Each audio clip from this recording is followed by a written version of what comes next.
ایک گاؤں میں ایک غریب کسان رہتا تھا۔ اس کے پاس تھوڑی سی زمین تھی لیکن وہ بہت محنتی تھا۔ ایک دن وہ جنگل میں لکڑیاں کاٹنے گیا تو اسے ایک انوکھا درخت نظر آیا۔ جب اس نے کلہاڑی مارنے کی کوشش کی تو درخت بول اٹھا۔ درخت نے کہا، مجھے نقصان نہ پہنچاؤ، میں ایک جادوئی درخت ہوں۔ اگر تم مجھ سے محبت اور احترام سے پیش آؤ گے تو میں تمہیں روزانہ دودھ دوں گا۔ کسان حیران ہوا لیکن اس نے درخت کی بات مانی۔ اگلے دن صبح درخت سے ایک گہرے پیالے میں تازہ دودھ نکلا۔ کسان خوشی خوشی گھر گیا اور اپنی بیوی کے ساتھ وہ دودھ پیا۔ روزانہ وہ درخت سے دودھ لیتا اور آہستہ آہستہ اس کی غربت ختم ہونے لگی۔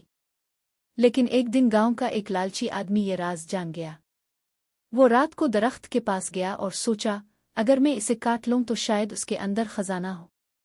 اس نے درخت پر کلہاڑی چلائی مگر فوراً درخت سے دودھ کے بجائے کالی آگ نکلی جس نے اسے جلا کر خاک کر دیا۔ اس دن کے بعد گاؤں والے سمجھ گئے کہ قدرتی نعمتوں کا احترام ضروری ہے۔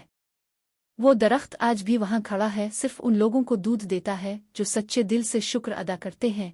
لالچ انسان کو تباہ کرتا ہے جبکہ شکر گزاری ہمیشہ برکت لاتی ہے۔